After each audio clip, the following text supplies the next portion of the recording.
Harbaugh now heads to Los Angeles Chargers. If you think anyone can predict a Jim Harbaugh speech, you're out of your damn mind. That's a beast mode, my God. You have to love what you're seeing on tape if you're a Chargers fan, especially for the future with Justin Herbert. We have a Chargers quarterback that cusses, boys. This is dangerous. Phillip Rivers sheds a tear. We want to be known as world champions, and we're gonna do it or die trying. Don't let the powder blues fool you. Who's got it better than I?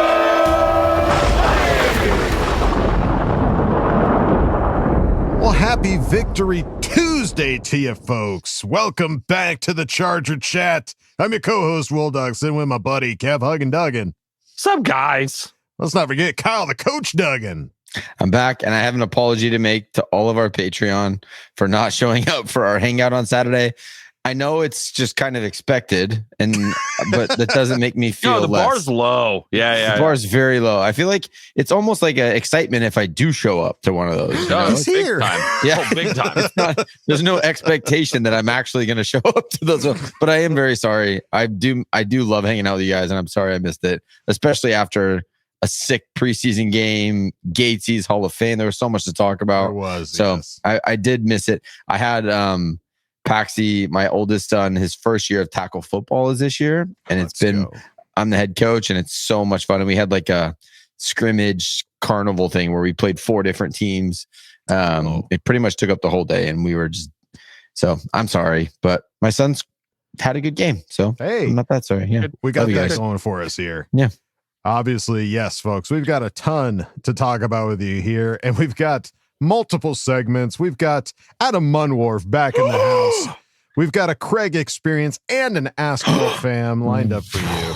This baby's loaded. You know the season's back when we are rampant segments, baby. Yeah. So let's waste no time. It's kind of like a takeoff. It's just slow, and then we're just gonna slowly, like Harbaugh said. Yeah.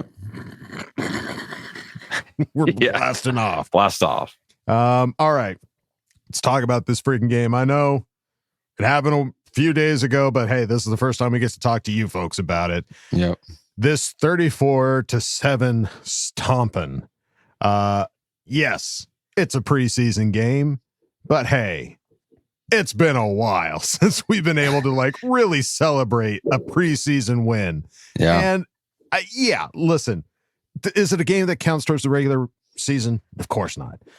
But these are your backups, dude. These are the guys that need to step up to the plate when the shit hits the fan, and to beat the Lions 34-7. They came ready. I'll take to play. Like that team was prepared.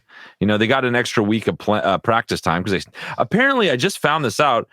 The Lions could have started when we started. They just chose not to. So soft. That's soft shit right there. And that's feeling pretty soft. And that's, you can see it reflected in the scoreboard. Yeah, and it's also like it's tough to get your guys fired up to play an extra preseason game. You know, it's like to get your team fired up to, oh man, we have to play 4 this year instead of 3, and we have to travel all the way to Ohio. Obviously not that far for Detroit, but we have to travel all the way to Ohio, and it's there's a lot of things to get a team hyped up to play in a game like this.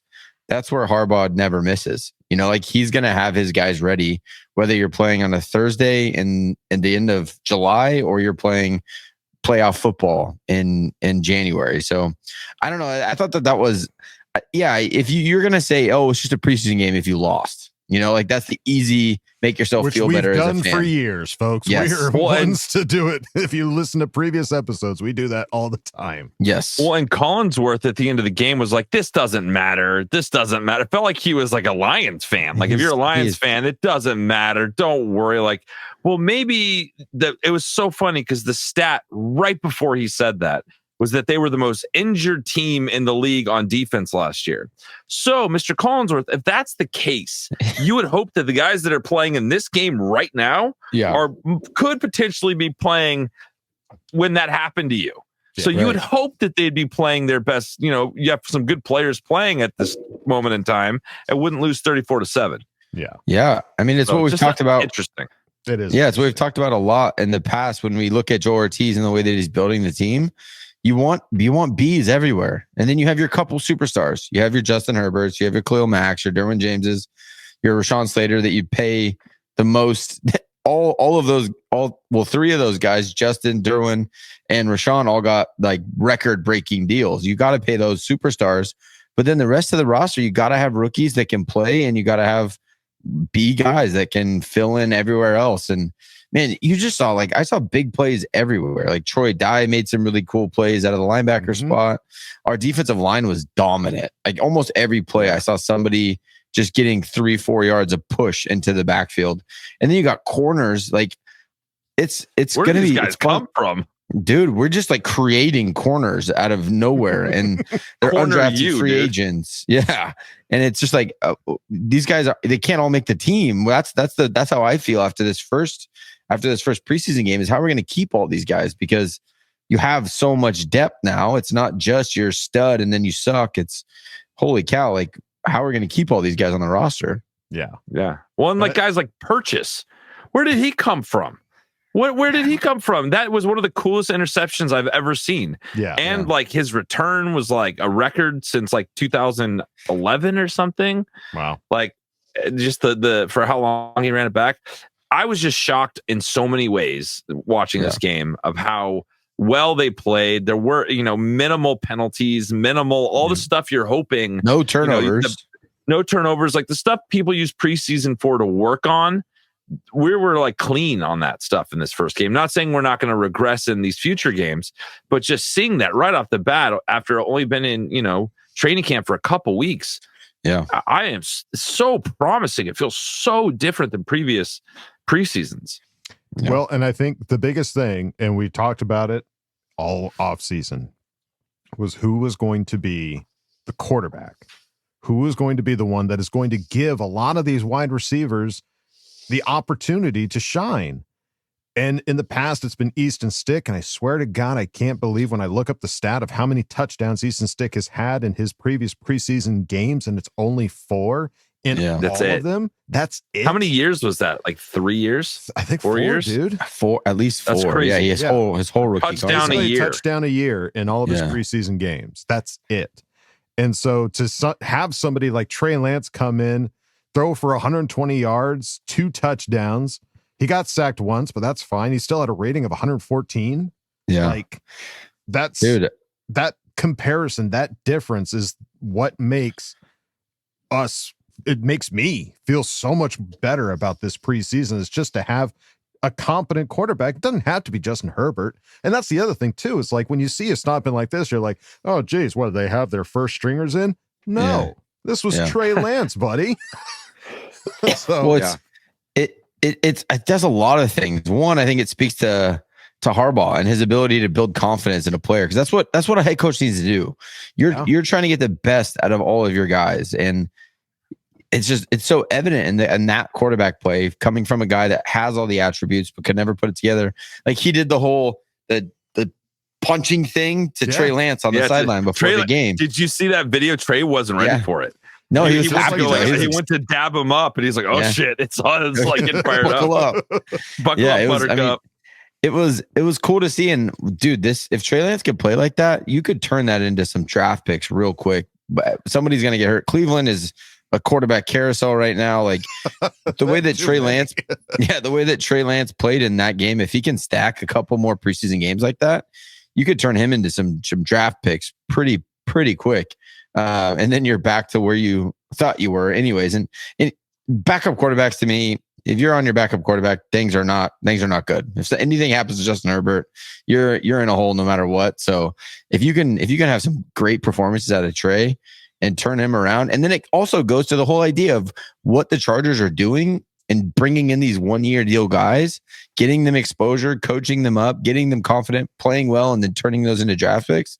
I mean, that's huge. Even if he stays on and then goes and gets paid somewhere else next year, you're looking at potential compensatory picks. So I don't know. It's so cool to see these guys step up and perform. And I attribute it to the coaching staff of what we have going on at the Chargers right now. Yeah, 100% agree with that. No, it was really fun to watch.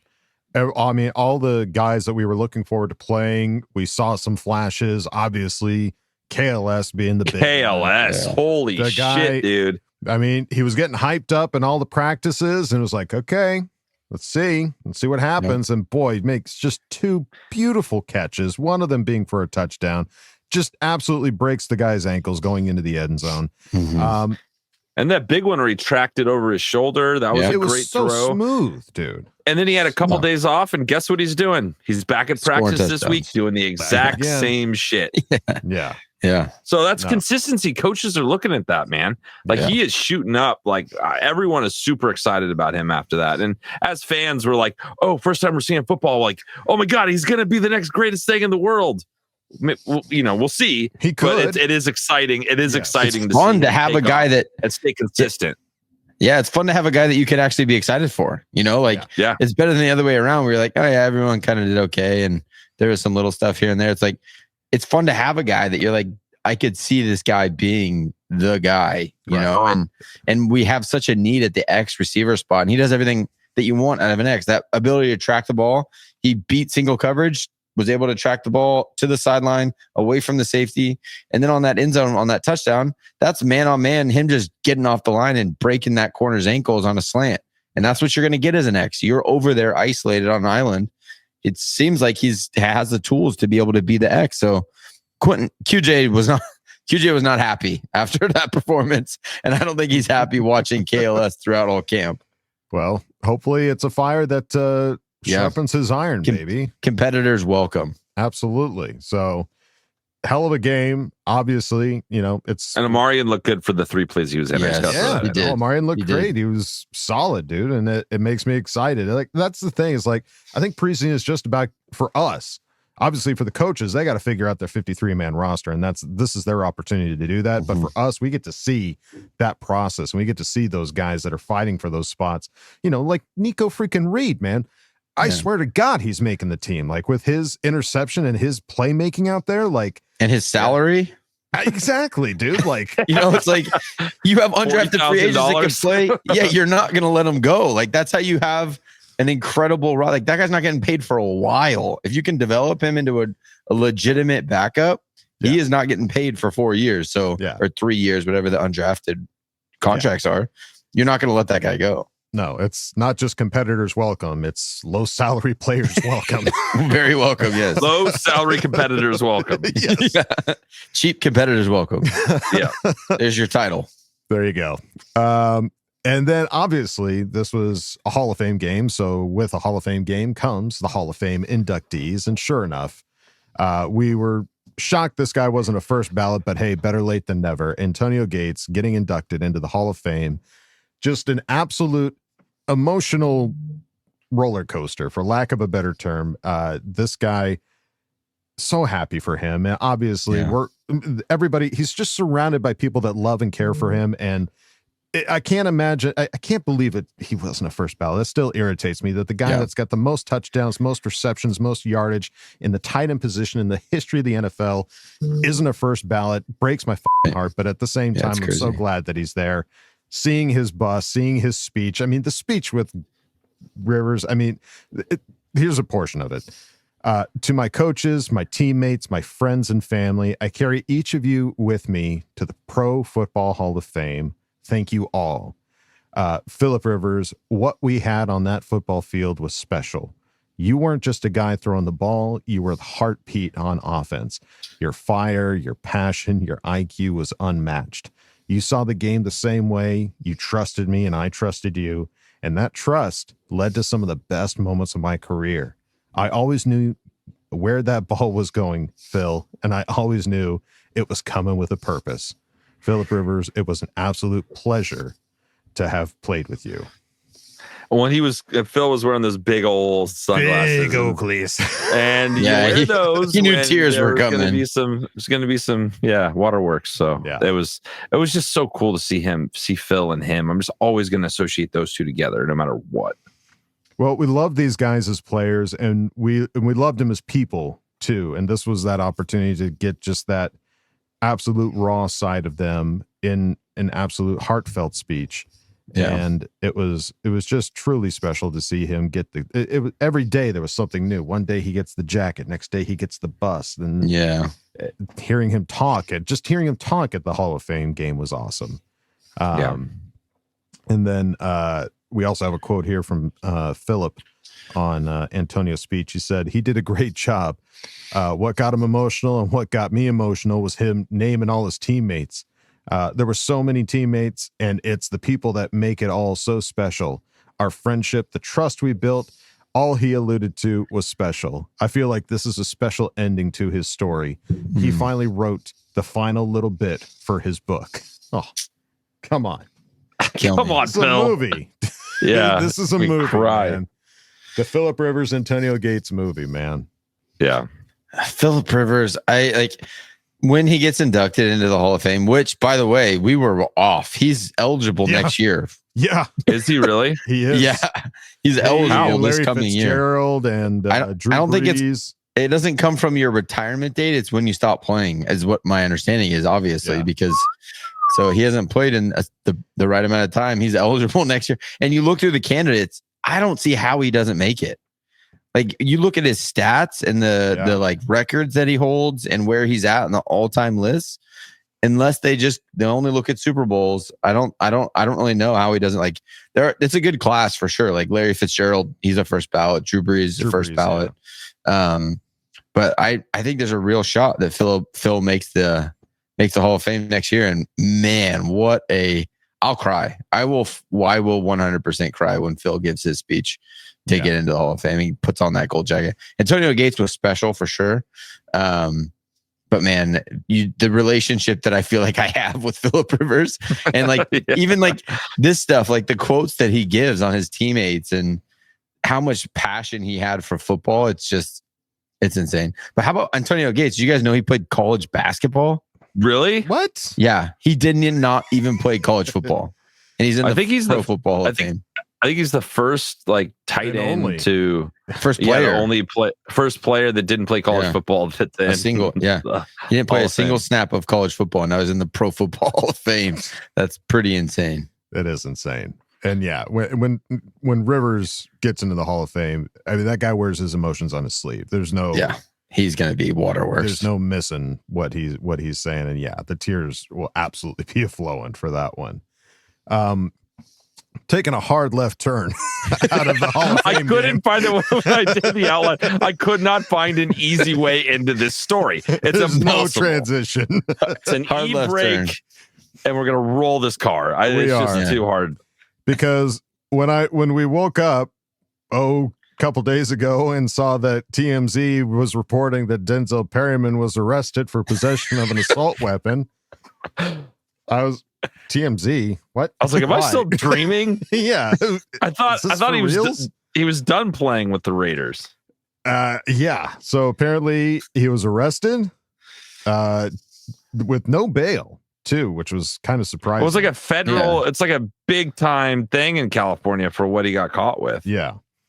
And apparently just today, Monday, Denzel Perryman was released from custody and will not face any weapon possession charges per the LAPD jail records, and the district attorney has declined to pursue it. So it sounds like it was a miscommunication and oopsie daisy. My bad. Because I think I might be incorrect, but he was in Carolina, and there's some other places where he was going to a gun range. It wasn't like there was nothing nefarious about just driving around. He wasn't going to practice. It was something about the way his rifles were.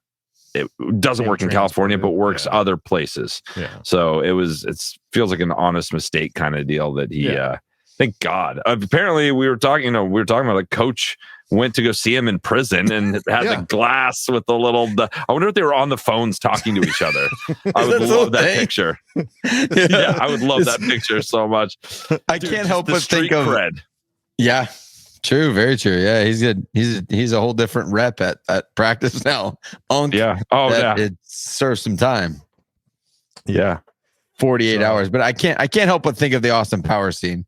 We talked about this pre-show, but I can't help but think of him behind the glass with Harbaugh coming to say hi to him, and it's Austin Powers and Dr. Evil. Harbaugh revealed to reporters that he personally visited Perryman at the Inglewood jail on Sunday. And you escaped this jail with an enthusiasm unknown to mankind. I brought you a cake. Let me get you out of here, buddy. No, he didn't say that. Harbaugh said Perriman remained in good spirits ahead of his court appearance Tuesday morning, and he's working through the legalities along with his representation. So, yeah, cool for him, obviously. Like, number one, I mean, he's arrested. He's got to stay in jail over the weekend. Yeah. And who do you see but Jim Harbaugh coming in to check in and make sure you're doing okay? How sick. Just go rolling in. Perriman, you got a visitor. Coach. Oh my God, that is such a funny picture to see. It takes him back to his college days. I'm sure there was more than one visit to the local jail out in Ann Arbor for those stupid college kids. He goes, "Oh, I know what to do here. Let me throw on my khakis. I'll head down to the local jail and I'll go give him a little pep talk." Do you think Perriman plays a little harder since Harbaugh visited him? Well, he's definitely harder. They bonded now. 2 days in prison, 2 days 48 in jail. hours. It changes a man. Yeah. You ever seen Get Hard? Will Ferrell was pretty hard after that. Pretty hard, dude. He was already hard. Now he's just like granite. Harder. Yeah, He gets a new patch for his jersey. Just bars. He should have a new patch. I can't wait for that patch. So like a get out of jail free card. Yeah, it's the guy with the whistle from the Monopoly board. All right, moving on. He's free. He's out. All is well. He's free. Yeah, okay. Get out of jail free he's card. good. Yeah. Go. It was also tweeted that Chargers running back Najee Harris is improving, and he's walking laps around the field as part of his rehab, per Jim Harbaugh. But no timetable for his return from what his agent previously labeled a quote-unquote superficial eye injury as of yet. BS. That's BS. Don't feel good about this at all, boys. Walking laps to rehab an superficial eye injury? BS. I'm calling BS on that agent. There's no way. Like, it has to be He's blind. Something bad. He's working partially blind. He's walking with a cane. Yeah, we got learning how to walk. From side to side. Yeah, he's walking laps to figure out how to walk It's blind. not funny. This poor guy hurt his eye, but it's kind of funny. Oh my God. Dude, I think they're waiting for the medicine to get right to get him a new eye, because there's no way a superficial eye injury from the 4th of July. We're a month later now. A superficial eye injury. Yeah, it does not keep you off of the football field that long to where you're still walking laps. This was something that was bad. We need one of your robo eyes, dude. We need a robot eye. He needs Justin's red contact. We have the technology. I just don't. The way they're bringing in these running backs, like, I don't know if he's going to play, dude. I have little to no confidence in this. Eyes are so serious. I had an eye injury. I had to go when I was younger playing hockey. I got a hockey stick in my eye and a splinter broke off in my eyeball. And they had to go in, take it out. It was awful. It was horrifying. No. But I had an eye patch at school. I looked like a f***ing pirate for, it was. I don't remember any of this. It was at least like 8 to 10 weeks before the sensitivity to the brightness was back to normal. So yeah, dude, from a guy from experience, granted this was in 96. Yeah. No, 98, something like 97. It takes a long time. Eyes are sensitive. You're not, I don't think you're playing, bro. I just don't think it's happening. We'll see. Only time will tell. Maybe this is part of the Ben Herbert regimen to get Ben Herbert has eyeball workouts. Well, he's like, I'm not very. No, he's like, I don't really know a lot about eyes, but why don't you go walk a few laps? Just take a lap. Yeah, just go walk until. Just go think about what you've done. Go take a walk. Think about what you've done. No more fireworks. Don't just leisure walk. I want power walks. I want to see some effort. We'll see. We'll see what Put happens. this vest on. It's weighted. Wear that. There you go. See, come on. Maybe that's it. All right. Well, this news popped up to the delight of every Charger fan. I'm crying. 6-time Pro Bowl wide receiver Keenan Allen is visiting the Chargers today, and there is mutual interest in a potential reunion, sources tell me, and Rap Sheet. Allen, 33, played his first 13 seasons for the team before spending last season in Chicago. Now he could be back in LA. There was he was playing live stream Twitch, and somebody asked how the meeting went, and he said it went good. I've seen a lot of tweets saying that a deal is ready to go. They're just waiting to announce it. Please, I'm ready. Well, I heard something earlier today where it was like it's just the amount of money now. It's just if they're willing to do the amount of money Keenan wants. Just give him the money. So I just don't know how much leverage Keenan has to get all the money he wants. Like, is there a lot? How do we know it's that much? I don't know. It's just hearsay. Yeah, we don't know if that's necessarily the reason, or if like a deal's already ready. They're just waiting for the right time to do it. Just give him the monies. I would die to see him back on the field in a Charger uniform. I think all signs are pointing to him coming back. It's just a waiting game right now. So we'll see. Well, in my office, I have a whole bunch of those Yeti or not dolls. And right now, I Blair Witch all the dolls. I turn them around. They're facing the wall. They're in time. And right now, Keenan, I turn Keenan. He's sideways right now, baby. He's giving you the side eye. He's giving me the side eye because he might be coming back. I hope I don't have to Blair Witch him again. But he's peeking. I love it. Please. And we got a couple of quotes here, starting with Justin Herbert on the rookie wide receivers, saying they've made a bunch of plays.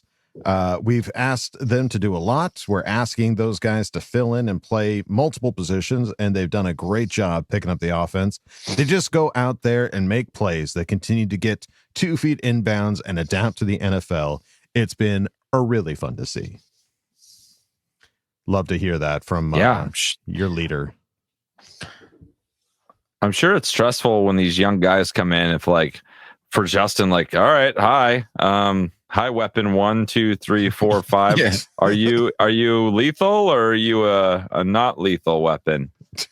But All right.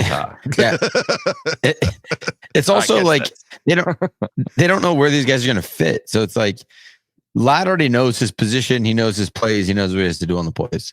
These guys have to come in and learn every position and then figure out how to get where they need to get and then catch laser rockets from Justin. So I don't envy that rookie receiver responsibility. You know, it's a lot that they have to pick up, and I don't know. It's fun to watch. It's exciting that he has confidence in him already. Big time. Yeah, love that. And then on KLS's ability to track the ball, Justin Herbert said, I think that's really important, especially playing. It's a big deal, especially playing the receiver position. It's a skill that is hard to learn, but it's either you got it or you don't, and he does. He's made a bunch of plays like that where he just has a great feel for the sideline, understanding where the ball is and how to go up and get it at a high point. It's really good to see from a young receiver like that. Guys, do you think there's a little bit of some of Justin's real feelings about wide receivers coming out in this quote? You either have it or you don't. Is that a little backhand at QJ? I didn't even think of it like that. Yeah. I don't know if he meant it like that. I'm reading into it that way now. Yeah, we may have gotten a little bit. I am. He may have given us a little bit of his. I can't unsee it.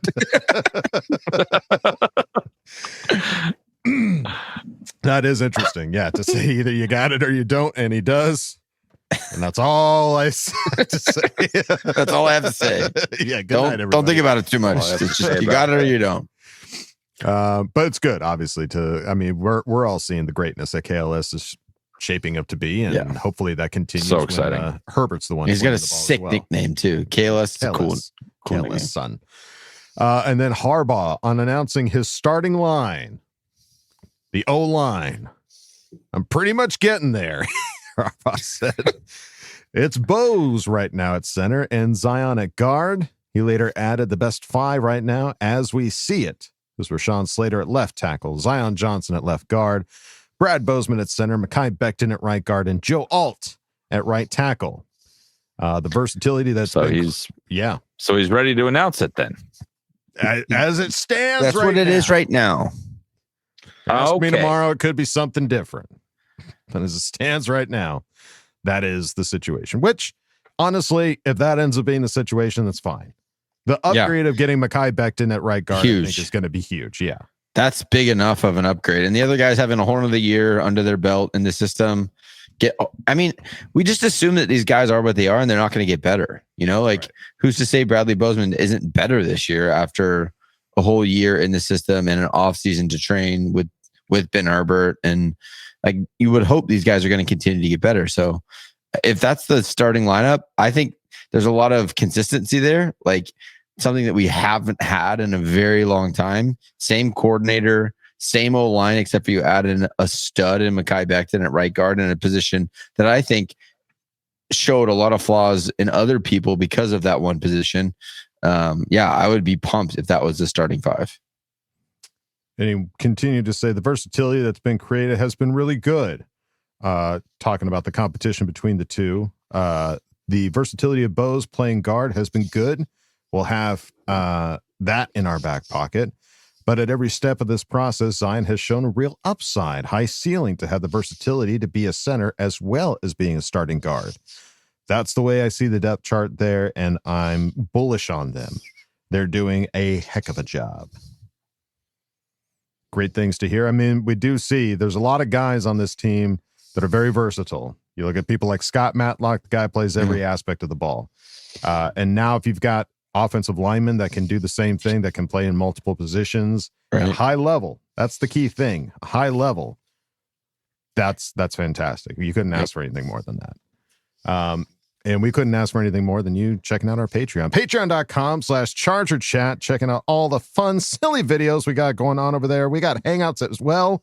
And we might have a new tier to announce.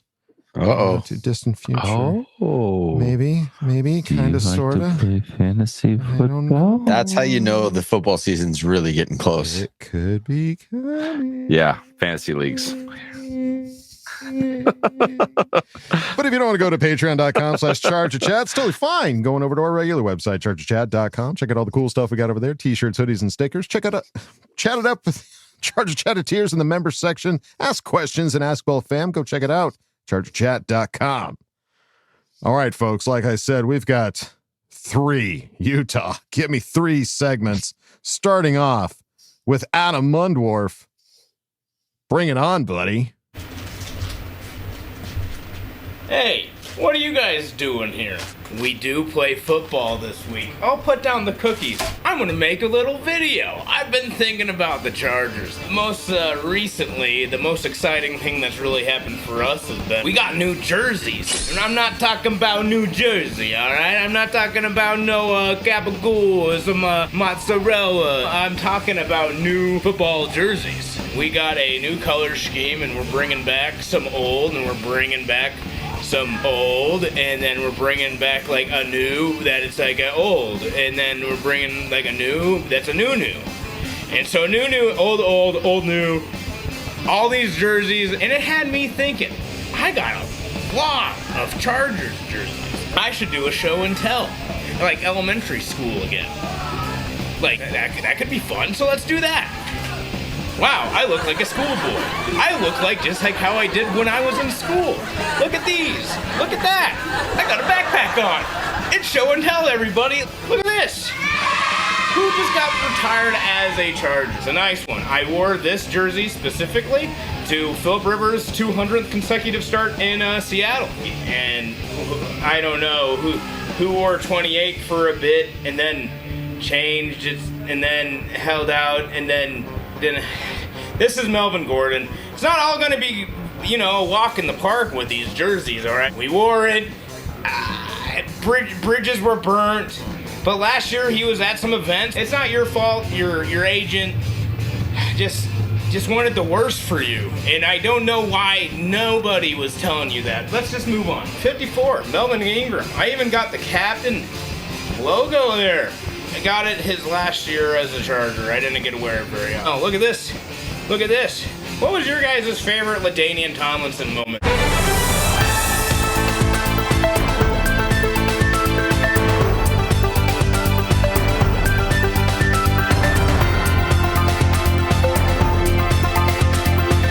One of my favorite moments of the LaDainian Tomlinson era was there was one year where the Colts were undefeated. We went in and we beat them. I wore this jersey to school the next day and I felt like King pick a fuck mountain. I think I wore it the rest of the week. It was awesome. Okay, get him a gold vest. Get him a gold vest, finally. How many LaDainian Tomlinson's jerseys is too many LaDainian Tomlinson jerseys? Well, this one I love because it has the 50th. This era was so fun. I'm so happy that we're bringing back the dark navies. Like, they say the shit that you were into when you were like 13, 14, 15, 16, like that stuff, it will like, it's in your brain as like free hit of nostalgia whenever you think of it. And when I see jerseys like this, and we brought these color jerseys back, it just takes me back to simpler times, better times. When all I cared about was when the next Halo game was coming out. What was for lunch? At school the next day. That's really kind of where I got on and got off. I'm still holding out hope that we bring him back. Bam! Keenan Allen. I wore this jersey to the first Chargers game I ever went to.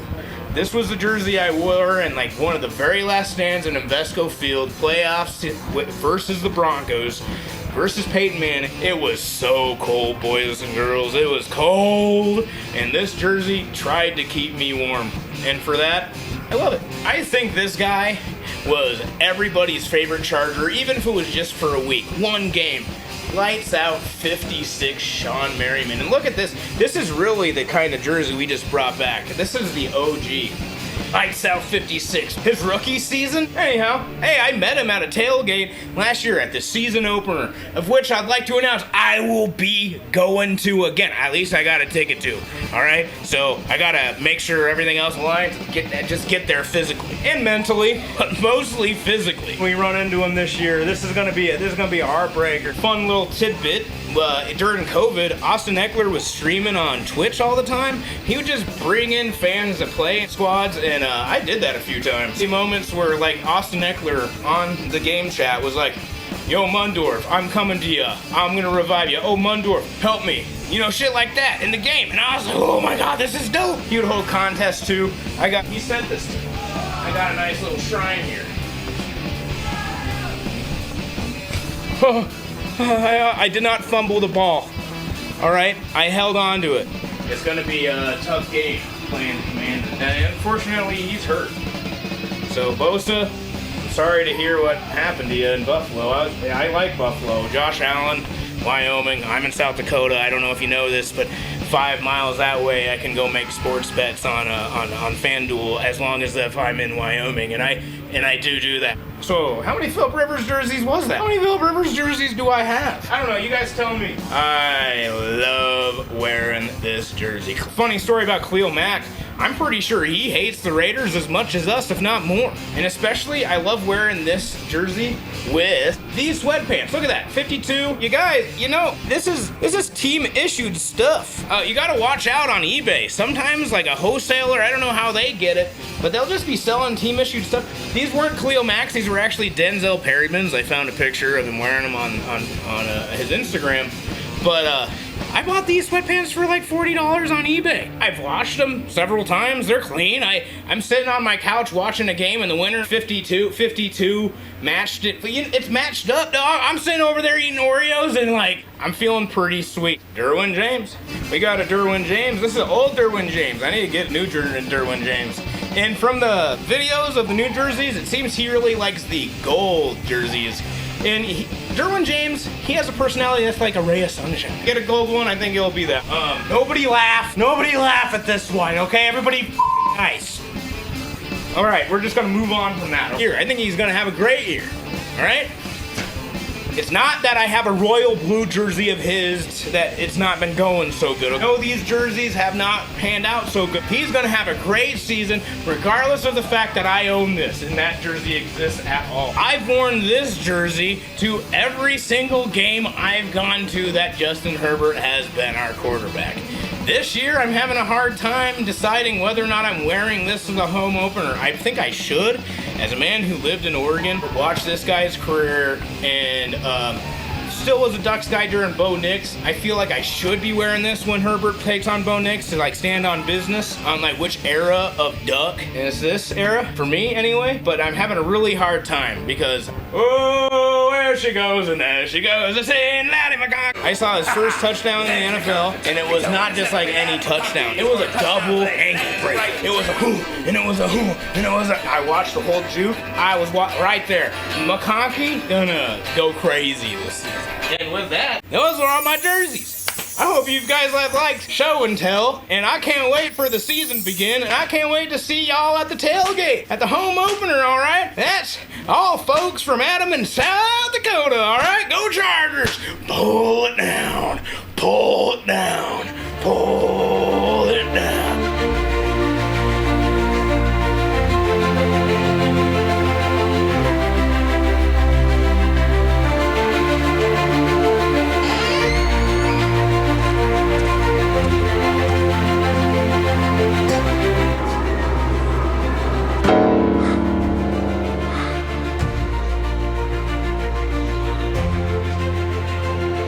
What are you doing here?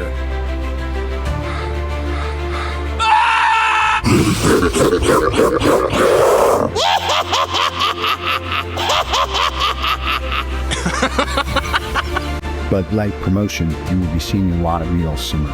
The sheriff is in town, baby. Get used to it. Just like I had to get used to the Chargers ruining my 13-year-old run in 2005. Listen here, five-head. To come at me the night Antonio Gates is inducted into the Hall of Fame is the audacity of it all, even for a Manning. How many rings does he have in just to you to sell that light? Oh, yeah? I got an idea. Let's take this out back, Buster. Coming into my dairy cooler with your Bud Light. It's just too much for me to take. Hey, Adam, Miller sucks. What? Bud Light doesn't just get you more drunker. It tastes better, too. You're drinking the wrong beer. Miller's better. Miller sucks. It really, really sucks. Miller sucks. It really, really you're sucks. Bad people.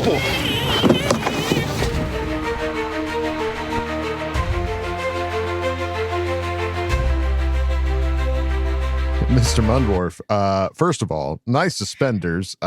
Looked great. Yes. So I want some just so I could snap those babies. I'd be snapping all day long. On a big play, you're just like snap, snap, snap.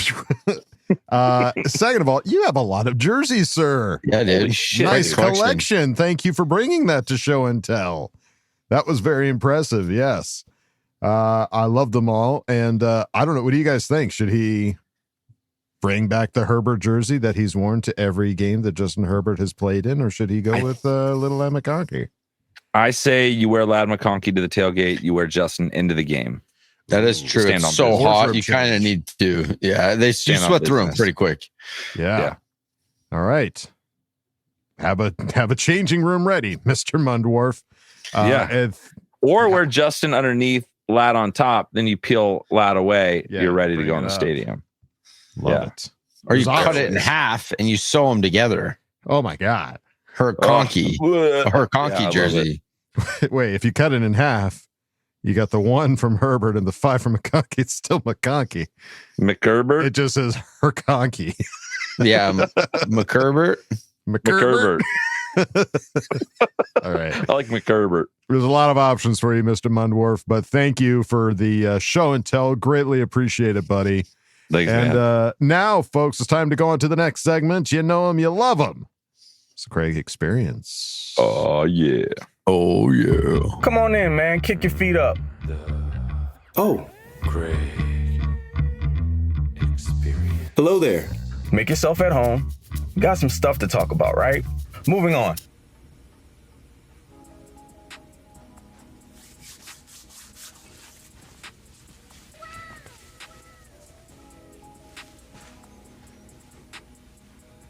Come on, man. Y'all know why I'm enthused. Because if you're a Chargers fan, how couldn't you be?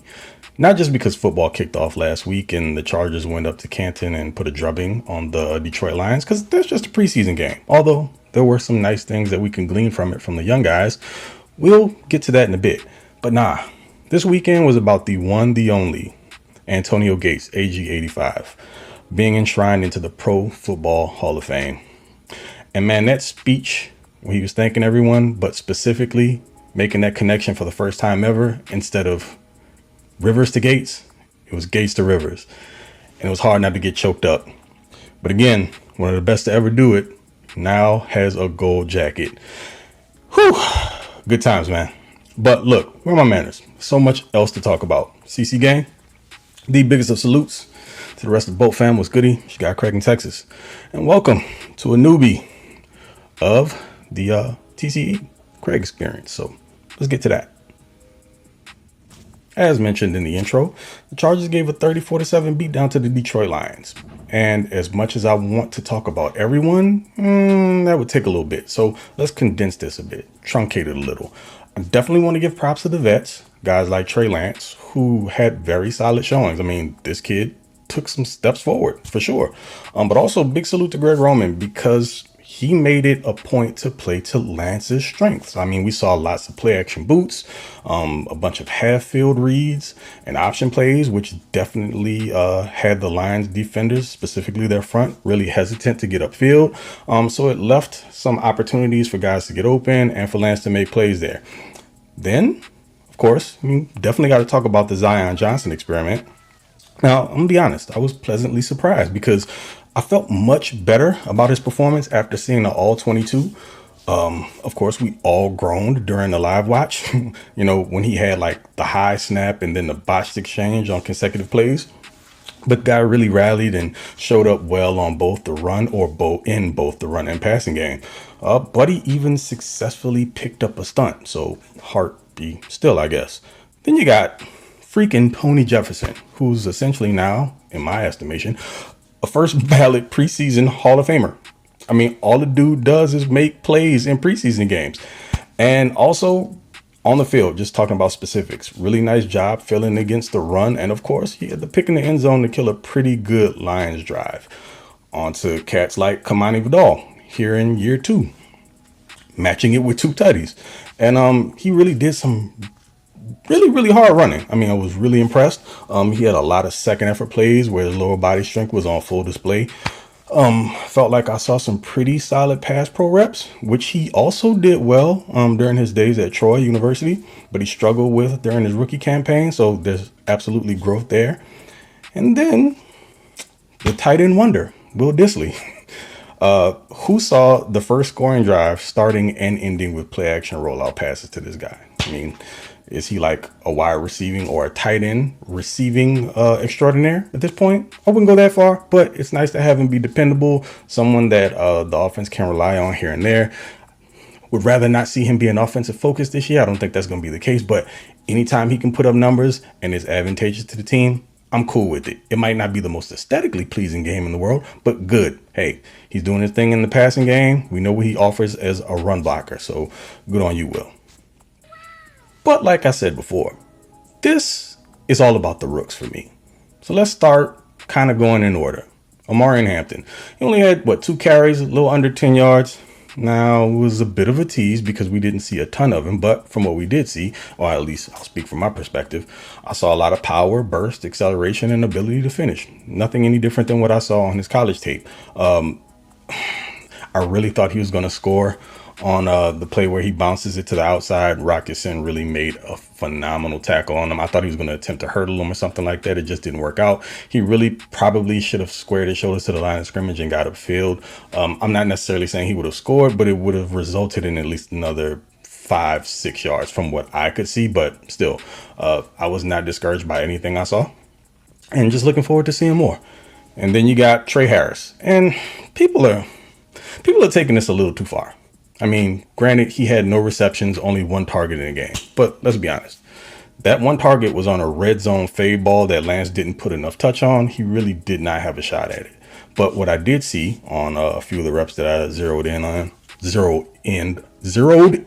blah, blah, blah, in all 22, I saw him get some solid separation here and there. And he'll probably get more looks here over the next few preseason games. He was fine. So please don't trip. Then moving on to Jamari Caldwell. This is another player that I saw much more from on the all 22 than I did on the live watch. It's really hard to zero in because again, you have limited view on the live broadcast, so I was looking at more of the skill players. Sometimes I actually forgot that Caldwell's even in the game. I think the only time I remember seeing him was him running back to the huddle and seeing number 99 and his name on the jersey, and that was pretty much it. But anyway, he had some really disruptive snaps on the inside as a 1 and 3 tech. And he did an extremely good job at muddying things up between the tackles against the run at times. He was actually, like, on a few snaps, occupying or affecting like 2 or 3 players at a time. So great to see. Just looking forward to him getting more into not just the swing of things, but maybe getting some more reps with the ones. They're going to have a nice rotation going there. So quality depth never hurt. And next up, someone I wasn't as happy about with regard to their performance is Kyle Kennard. And you really haven't heard a ton about him coming out of camp. I mean, you've heard that he's been really solid against the run, and there were some snaps here and there where he showed that. He showed some hustle plays during the game as well. But overall, I didn't love the first outing. He had some solid reps, as mentioned before, against the run. But I also saw him getting like washed out of plays there a few times in like the second half. I don't know if it was because he was tired or what, but some of them were a little ugly. Nothing really to speak of as a pass rusher, though. And right now, that's kind of what I think the majority of us, well, specifically me, was expecting from him. Someone who would be a pass rush specialist. So would really like to see him kick that up here in the coming weeks. And now for the guy that everyone wants to talk about, because he's been the talk of camp here for like the last handful or so of practices. A guy that I was really happy about once I got to see some of his Auburn tape during the process of scouting these guys, and that's Keandre Lambert-Smith.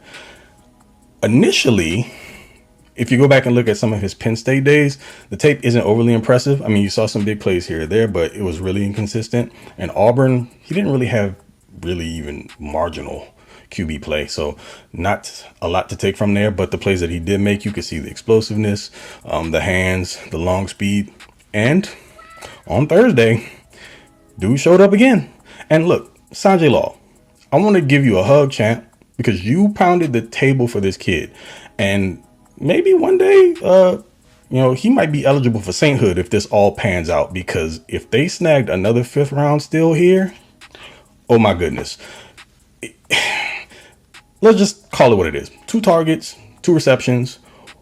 On the first one, he had a very well-tracked ball over the shoulder for a chunk 28-yard play.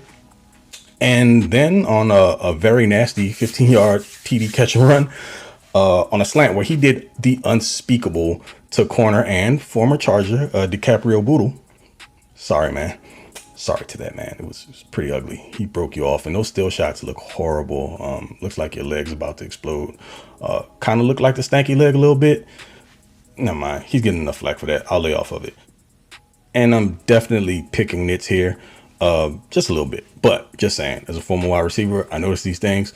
On that 28-yarder to the boundary between like the corner and safety, he took this false backward step off the snap. I mean, he was still able to beat press and get open, but you got to be careful against the top corners in the league with those false steps. They'll take advantage of that. They'll get their hands into your chest. They'll throw off the timing of the route, just something to work on. But still, dude made the play, so not a whole lot to complain about. No harm, no foul. Moving on to Oronde Gadsden, not a ton. I mean, he had a solid grab for 7 yards.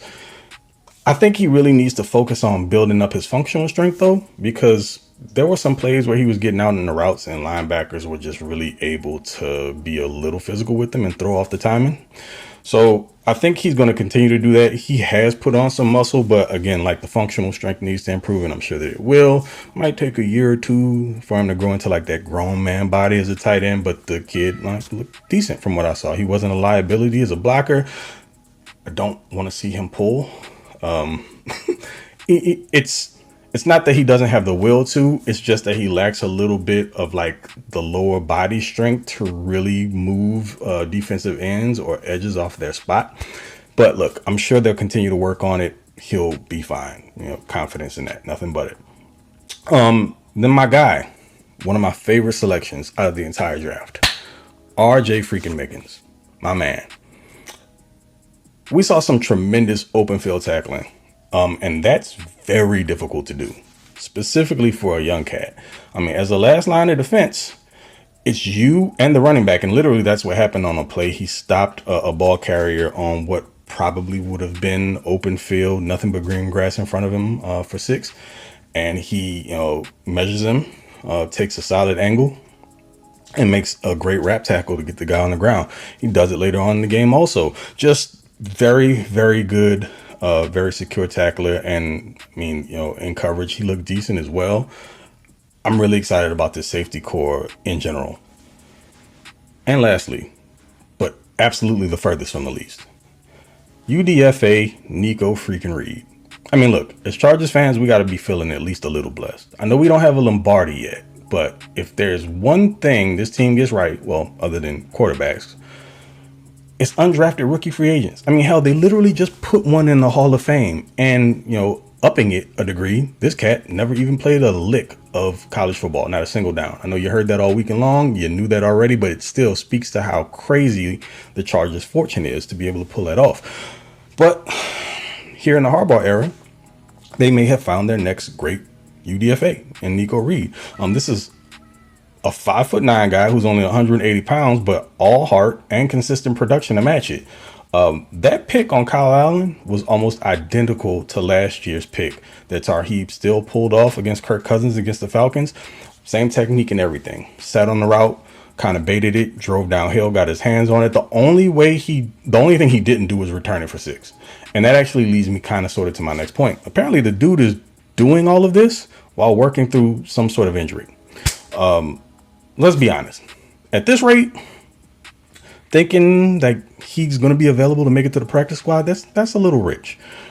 This could very well boil down to a decision between two of Reed, Ja Taylor, and Dean Leonard. So for now, I'm sort of saying, incoming dad joke, by the way. But check back in like 2 or 3 weeks. Y'all might need to start calling me Goku, because that's right, Super Saiyan. Yeah, anyway, so outside of that, other important news, a Keenan Allen reunion, maybe? Who's objecting to it? I know that the fit is a question because Keenan does most of his work out of the slot, and we know that it is a Laz domain, but I'm just going to say it. The more depth, the better. I think Keenan can still be productive. They would figure it out. You give Justin Herbert one of his favorite targets back. Clearly, that was something they were looking to do with Mike Williams, even though his game and Keenan's game are polar opposites. But still, looks like they want to have like a veteran presence in there and some familiarity for 10. So we'll see what happens. But folks, I'm going to hand this back over to the guys. This week, Saints, which is funny, my hometown team. So that should be interesting. And, join us over on the Lightning Round post game as we go live. Yes, we're even doing this after preseason games. So definitely come through and continue to support as we do appreciate it. But till the next time, y'all know who it is, Mr. TOP_FLYT3 over on Twitter. And y'all know who I am, Mr. Bolt Gang or Do Not Bang. So again, y'all be easy, fellas. Appreciate you. Love you. And till the next one. Okay. Love you. Bye. Well, as always, folks, another awesome Craig experience. Craig, always looking at the nitty gritty, and yeah, dude, deep dives. Rooks look great. Yeah, dude. Tony Jefferson. It's one of those things like death, taxes, and Tony Jefferson making a kick-ass play in preseason. Yeah, yeah, exactly. Tony Jefferson has just been killing it for us in preseason, and that was so awesome to see him get that interception in the end zone for sure. Yeah. And I forgot when I saw the name Boodle for the Lions, I was like, why do I know that name? Why do I know that name? And yeah, he was a former Charger. I forgot all about that. So sorry, Boodle. He got his Boodle kicked, your ankles. Unfortunately. Yeah. So obviously a lot of great guys to look forward to and more to come. And Craig is always going to be there to check it all out and give us the hot takes, the rundown. So thank you, Craig. Thanks, Craig. Appreciate it, man. Always appreciate you, buddy. And now, folks, time to go on to the next segment. Ask Boltfam. Time to put your money where your mouth is.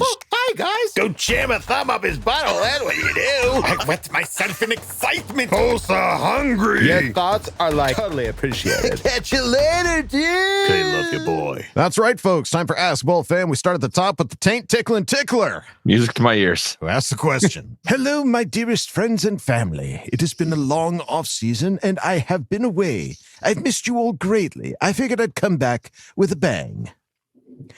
Damn, it feels good to be a Chargers fan. Reppin' powder blue, got the thunder in my hand. Sunday's lit, SoFi like a battleground. When that cannon fires, you knew we hold it down. From Fouts to LT, we got that legacy. Now Herbert tossing bombs like it's destiny. AFC West, yeah, we taking the crown. While the haters talk, we just lay 'em all down. Damn, it feels good to be a Chargers fan. Tailgating strong with the whole damn fam. From Cali to the core, we ain't never ran. Bolt up, baby. That's the master plan. Now that our guy Gates is in, and the true QB GOAT finally decided to hang it up, how long do you think it will be until Rivers is in the Hall of Fame? FTR, FTB, FTC, boobies, SMB, and have a taintastic day. K, love you, bye. Taint tickling tickler. Have a taintastic day. He returns. Yes, damn, it feels good to be a Chargers fan. But as far as how long it takes for Phil to get in, I think you mentioned it earlier, Kyle. It depends on like if they're looking at rings, man. Yeah. Well, I think if Antonio doesn't get in on the first ballot, I don't think Phil's getting in on the first ballot. It'd be awesome. But I think that's just, if that's their criteria and Antonio doesn't get in as being like one of a guy that changed the position. Yeah. I'm hoping, second or third year would be my hope for Phil. That would be my hope as well there. Taint tickling tickler. Thank you. It would be cool to see Breeze and Rivers both go in the same class. Dude. That would be sick. That would be pretty rad. I don't know if it'll happen, but it would be cool. I don't know. We'll find out later.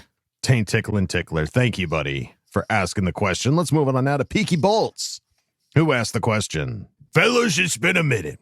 I trust there's been no fighting. No fighting. No fighting. Kev, my man, congrats on the film release. Most have no clue how Hollywood is dying, and you and I are the lucky few still in this biz. Coach and Wolldog, so looking forward to seeing you all in the pink lot. I'm really not a told-you-so sort of guy, and I'm sure the news will drop by the time you upload this video, but it's okay to say it this time. Peaky was right, and he told everyone way back in March that Slayer was coming back to the Bolts. Just be happy for Justin and forget about taking snaps away from McConkey. Keenan brings vet leadership, has great chemistry with Herbert, is a third down demon, and he also has hands. Not going to rant about QJ because unfortunately for him, he can do no right in the eyes of most fans. Drop a wide open pass when we need it most. Catch a TD. Okay. My question while raising a toast to Gates. Does Rivers get into the Hall of Fame first year? Nostra Peaky can see the bolt-up future. K, love you, bye. All right. Well, obviously, yeah, we just talked about it. Rivers being a first ballot, I think he should be. Will he? Yeah, time will tell. It'd be amazing, but if that's our worst problems that we're worried about, this is a good problem to have. Absolutely. Yeah, same as the last question, my answer for that one. Yeah, and for those that don't follow Peaky Bolts, he has been saying Keenan Allen is coming back to the Chargers. He has. And listen, he could be right, dude. He's been posting about it quite frequently. I hope you're right. Keenan coming back, and boy, it's looking like you're right. Nostra Peaky. So we will find out, hopefully, by the time. It'll be classic if we upload this episode and they announce Keenan Allen is back. Yeah. So it is due to happen. If it's going to happen, it's going to happen tomorrow before 1 or 2 o'clock. So today, as you're hearing this, as you're listening to this, check your Twitter. It already happened. You might see it. Yeah, most likely. Peaky Bolts, thank you, buddy, for asking the question. Let's move on now to Scotty B63. Scotty, who asked the question. Good day, fellas. I know that one preseason game a season doesn't make, but how good are we looking ahead of Brazil and the upcoming season? Can't start much better than what we just did. Looking pretty good. Doesn't get much better than that. I'm very curious to see, they talk about consistency, right? I'm very curious to see what this Saints one's going to be like. And Kyle will be there, so he can report back and let us know how consistent their consistency is. I will say I'm bringing all 4 kids, so you guys will probably be able to report back better than what I'll be able to report back. But I can tell you how SoFi looks and vibes. We need to get you like one binocular and attach it to like some kind of helmet rig so you can watch your kids with this and watch the game with this. And if I move, it still is just shooting this way. Yeah. You just gotta sit like right up on it. It just like doesn't move. Yeah. Always there. Always looking. All right. Always watching. Look at the baby. Look at the baby. But everything feels really good. I mean, having solid backup performance is key to the run in the regular season. Right. Obviously, we're all really excited to see the first stringers. Don't know that we'll ever see those guys in any of these preseason games, but I'm fine with it. Yeah. Give me some more. Hey, let's get Trey Lance stock up so freaking high that somebody trades for him before the season starts. Wouldn't hate it. Would not hate it. So we'll see how the next preseason game goes there, Scotty B63. But thank you for asking the question. Let's move on now to OM Run, who asked the question. How about those powder blue pants? They looked even better than I thought they would. I can't wait for the full powder blue game. Powder blue pants. I don't know that I'll ever say it right. Love. I love them. I love them so much. They are the best. Yeah. They are the best. Hey. Hey. I knew I was missing something. No, I was singing along. They are the best. No, it occurred to me that you were just adding end. to the end of the song. Yeah, Kyle's our exclamation point. I mean, for real, dude. When I saw them, it doesn't feel right that we've never had powder blue pants before. It's like it makes me love because I usually hate it's so. I usually hate the white jerseys like consistently. Like I don't hate them. I just like they're not my favorite. They're kind of bland. They're okay. But as soon as you put the blue pants on, oh my god, it looks amazing. It's like an accent wall. It's like, oh, this room looks so much better with this powder blue wall here. Feng shui. It's perfect. So yeah. Liked them a lot. Could not agree more. Yeah. They're Thank amazing. you for asking the question. Let's move it on now to Senora Snappy, who asked the question. Gentlemen, like OMG, did you all hear during the Hall of Fame game how Anthony Chris Useless Collinsworth defended the Lions by saying how this game didn't matter? Like, duh, of course it does. Please provide your best strategy to counter this curmudgeon and his nonsense. Kill it, bye. Hi, Magnus. Hi, Magnus. Hi. Hi, Magnus. Hi, baby. Magnus. Hi, baby. Magnus. Yeah, we talked about this. Here's a guy who doesn't know what the he's talking about. He seems to always do the thing he would not do when he's talking about the Chargers. Like, I don't think he would ever make this excuse for anyone else if they weren't playing the Chargers. No. If the score was reversed, he would say, "Oh shoot, Chargers are in some trouble this year." Yeah, they just don't have the depth. I'm not sure they have the depth. It's just the guy he's got this weird bias against us, and he always has, always will. And we just got to wait for him to retire, and then we'll be done with it. And then we can. Then his son is coming right up behind him. Ah, shit. Ah, God. Oh, shit. What? Shit. Yeah. I mean, the best strategy to counter this curmudgeon and his nonsense, we talked about it earlier. It's like, okay, you got to have depth. You got to have guys that can play. And to say one moment that the Detroit Lions were down 12 guys on IR last year, and then it's just a preseason game. It doesn't really matter. Yeah. Kind of does, dude. Yeah. Kind of does. You just and if you want your own argument. Yeah. Go, Kyle. No, we just got to beat the Chiefs. If we can beat the Chiefs twice this year, I feel like that will successfully shut up Collinsworth for a little while. He's got to change his tune. Everyone knows he's obsessed with Mahomes. If you really want to shut up Collinsworth, though, hit mute on the TV and turn on Matt Money Smith on the radio. There you go. That's easiest way to shut him up. The most effective way to solve this problem. So, all right, Senor Snappy, thank you for asking the question. Let's move on now to Joker Hope, who asked the question. Hey, do you guys think we'll see more of Omari in the next preseason game and KLS push QJ for his spot? I don't think we're seeing much more Omarion. I think Really? you'll get a series. I don't. We don't have a starting. He's our starting guy. Like, keep him healthy. Maybe he'll get one extra series, but you're not going to see much of him. And we don't need to. We don't need to put any tread on those tires. Right. I don't know. I think you could see a little bit this week 1 game. He still just needs reps. Like, he needs time on task a little bit. But then again, with Najee up in the air, it seems silly to risk his health. Right. Yeah, I just don't see the point of it. Makes sense. And KLS pushing a QJ for a spot. Oh, 100%. Yeah, he's making the argument for sure. Yeah. So, I mean, if he keeps having games like that, there's no reason why not to. You put the best guys out there, the guys that can make the plays, and that'd be okay. That would be a-okay. Joker, okay thank you for asking the question. Let's move on now to Andrew Ramsey, Rocky Senoff, haha, Clinton Deliverance, who asked the question. This is your co-pilot, Bradley Bozeman speaking. Andrew and Zion Johnson exited the plane and were seized by customs on the ground, never to hurt anyone again. He left a note for me to relay to all of you some questions. 1. He stated he still hates me, but feels more comfortable with me at the center. Does Kyle feel that way after the first preseason game? If this is Zion's last year, do you think Jamari is the answer for his replacement? Again, thank you for choosing American Ramsey, Flight 1715. We hope you will leave us a good review. Okay, love you, bye. It's a good question. Yeah, well, listen, if Harbaugh thinks that Bozeman is the starting center, I have no reason to question Harbaugh's mentality over it. But did you get a chance to watch the game there, Kyle? In any? Yeah. I watched most of it.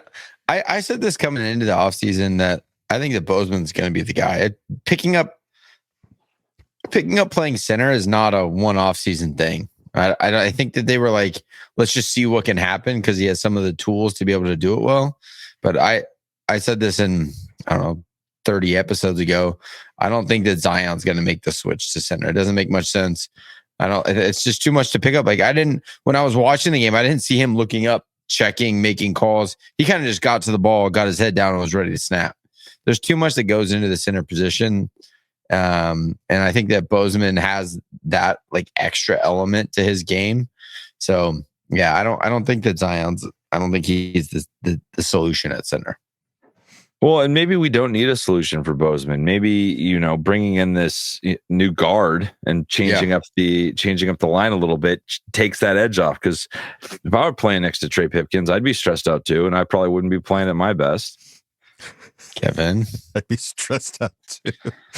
Oh shit! What's he doing over there? Oh no! Stunt! Oh, foiled again.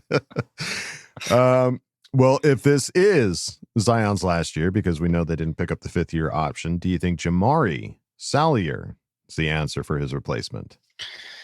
Yeah, I don't know. I think it may be time for an interior offensive lineman high in the drafts. We haven't done that in a while. It feels like that might be due. Like Zion was the last time we drafted. Hopefully we're drafting at the end of the first round. Last in the first round. Perfect guard position. That's a perfect guard position to be drafting and get one of the top guys. Pick 32, guard. We're guards. Exactly. Yeah, I mean, I did see reports that Jamari had lost, I want to say like 20 pounds or something like that. That's probably good. Dude, you know what's funny? I saw a tweet of what he was doing. He's just fasting. He only eats from noon to 6. Guess what I've been doing the last 7 days?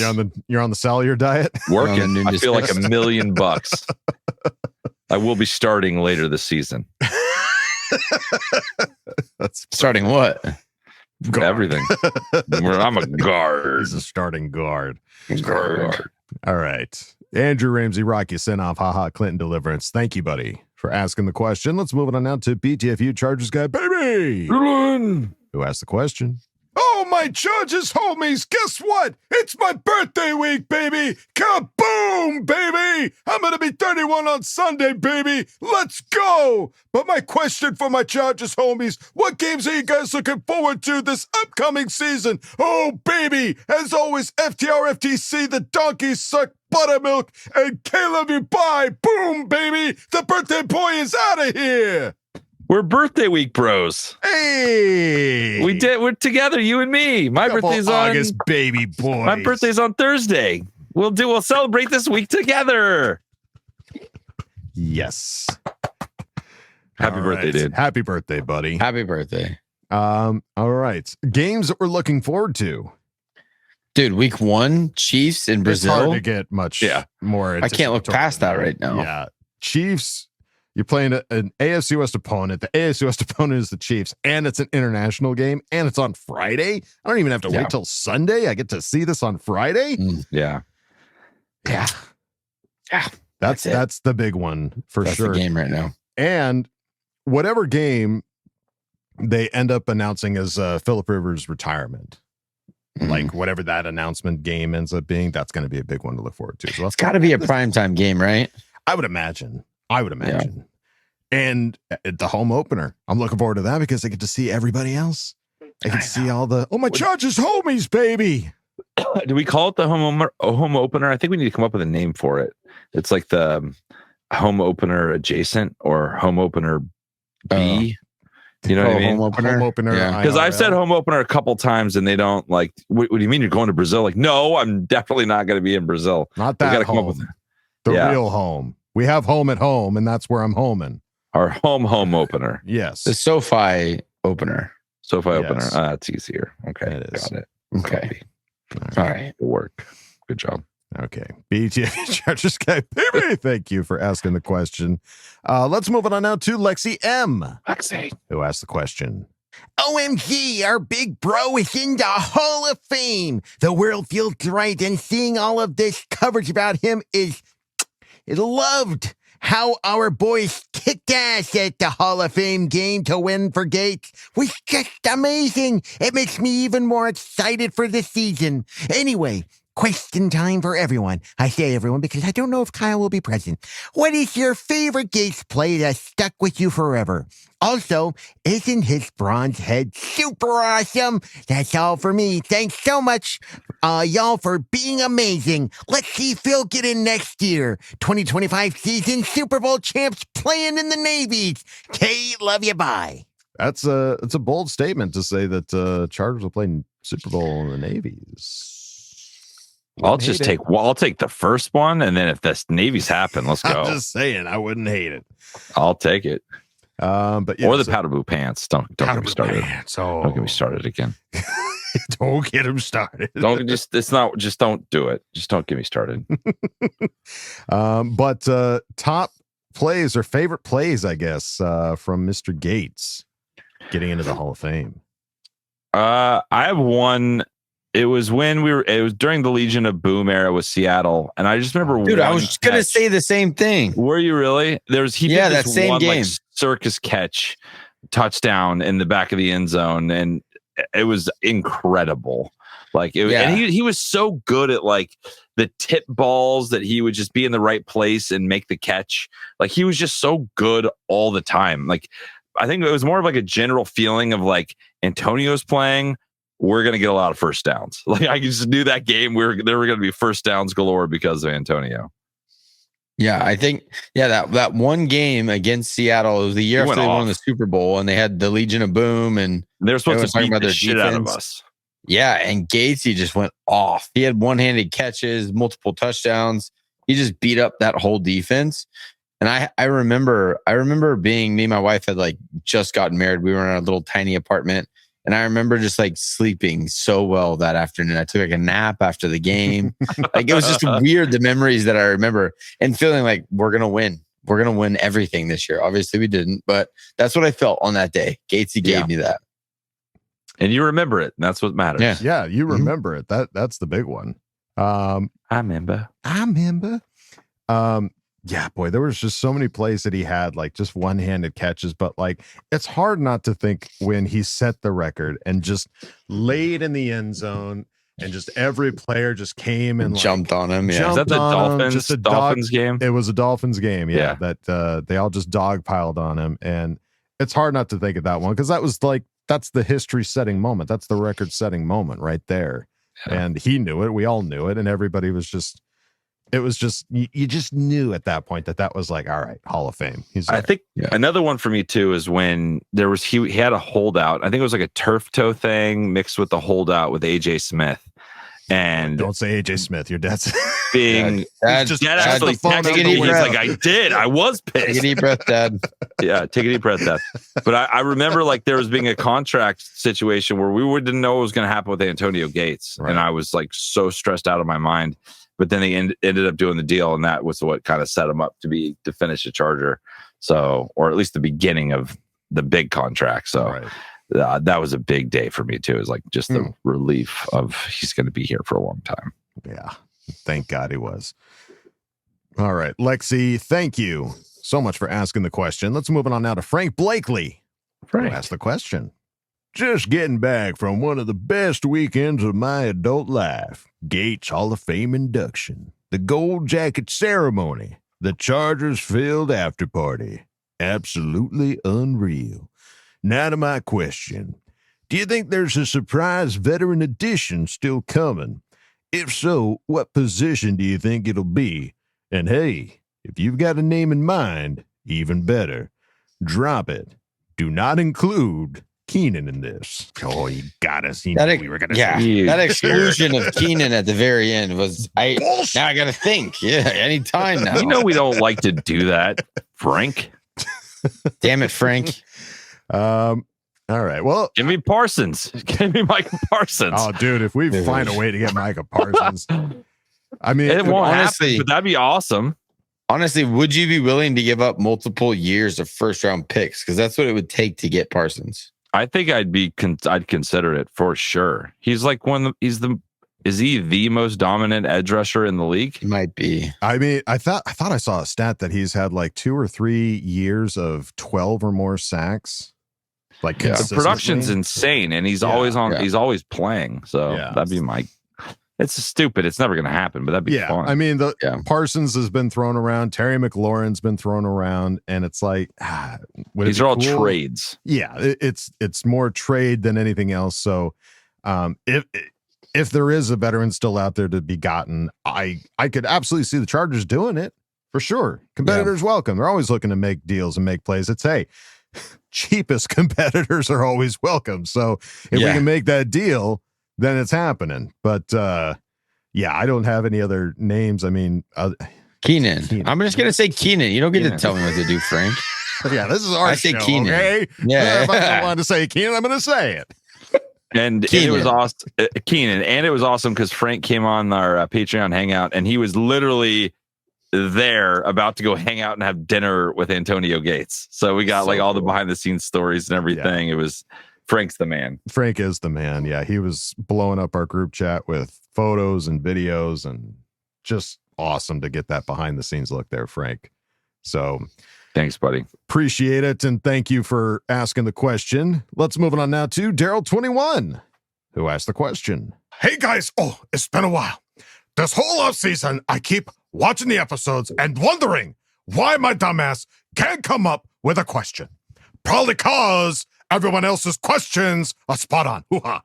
So, with the news that Slayer may come back, and he is, imagine a scenario where we have Lad, Q, Trey, Dre, and Slayer going 5 wide. Opposing defenses would crap themselves. Hoo-ha. So, do we see Roman calling some plays to possibly include this formation? See you Tuesday, guys. And thank you as always. Tuesdays are the best. Hoo-ha. 5 wide.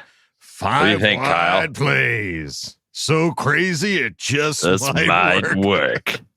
I mean, it would be fun and it could work, but I don't see a world where Greg Roman ever has 5, maybe 5 tight ends. I don't see 5 wide receivers though. 5 tight ends.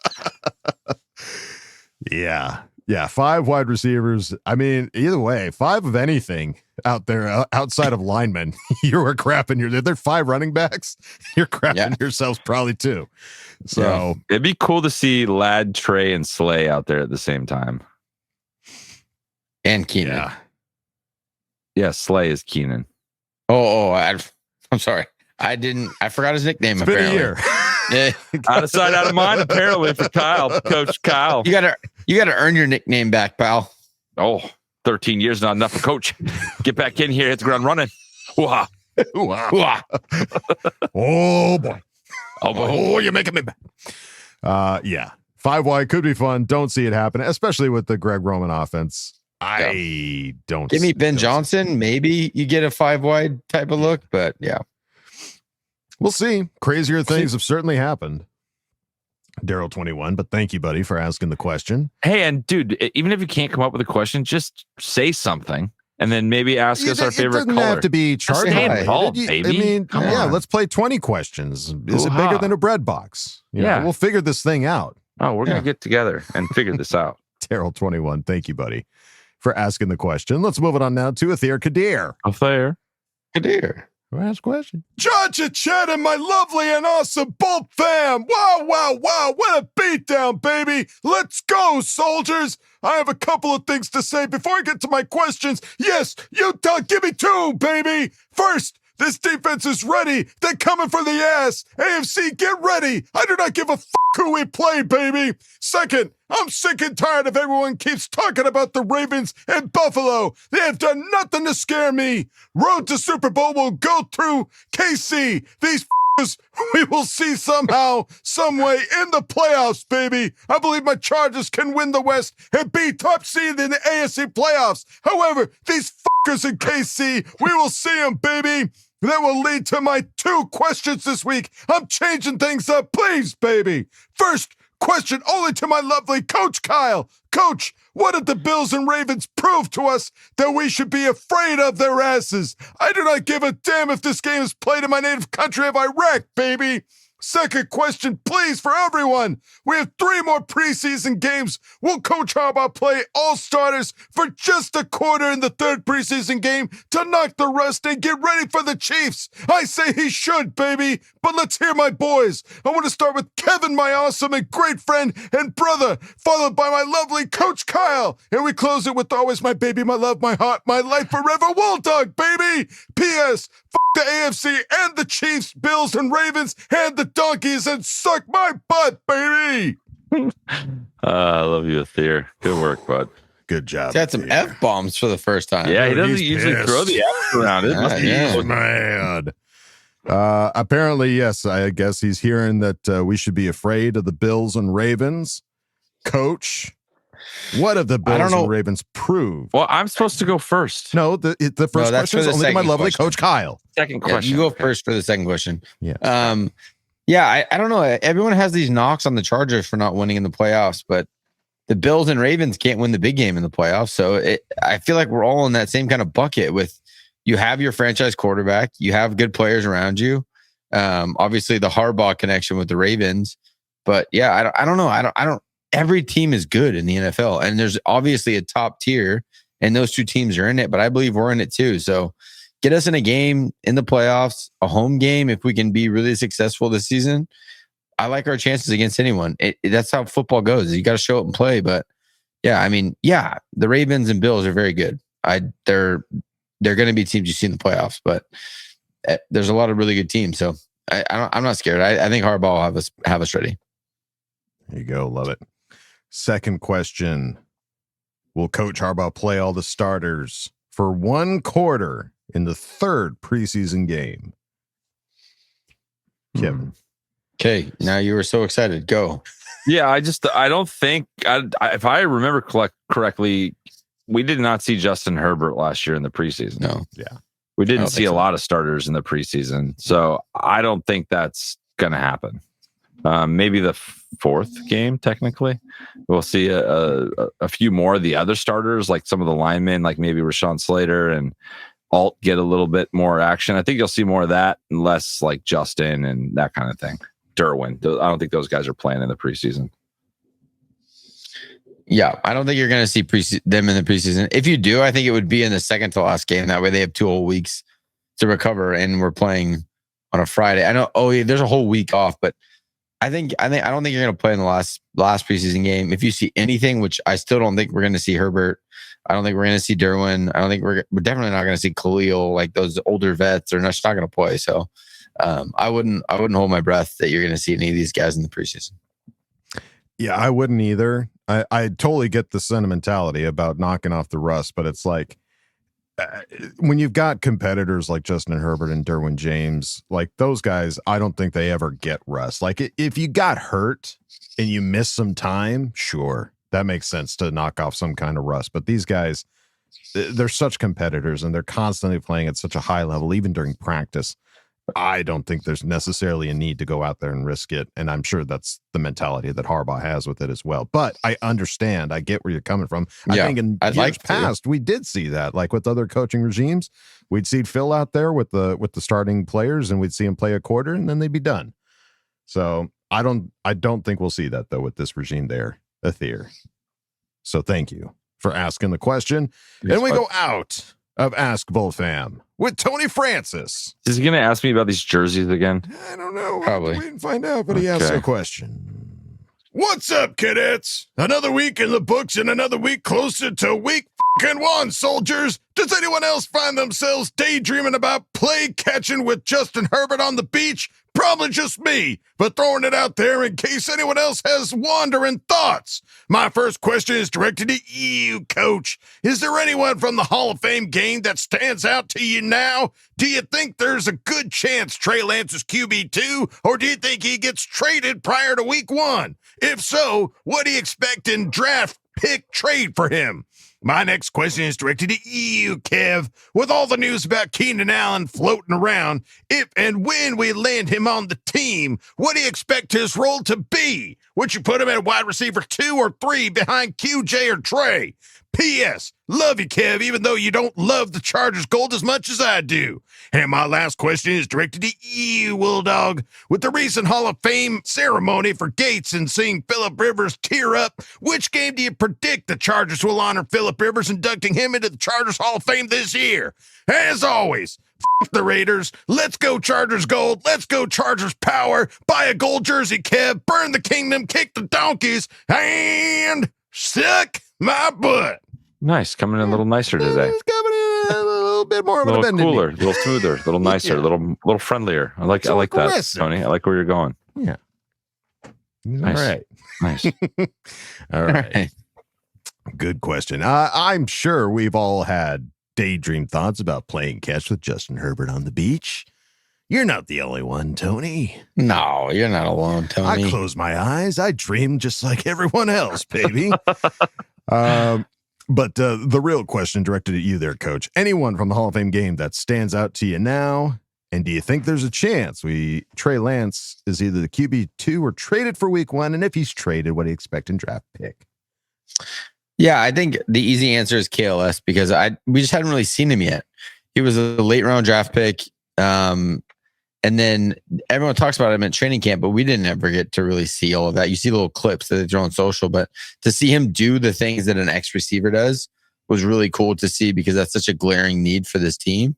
And then the return on Trey Lance, it's hard, man. If somebody sees him as a starting quarterback, you hope to get a lot back, and that's just not a reality. I don't think anyone that's trading for our backup, you're going to hope to get an early third day pick. I think if you could get a 4th round pick, you feel good about flipping that because you have Taylor Heineke there who's been in the system for a year. You obviously went out and got him for a reason.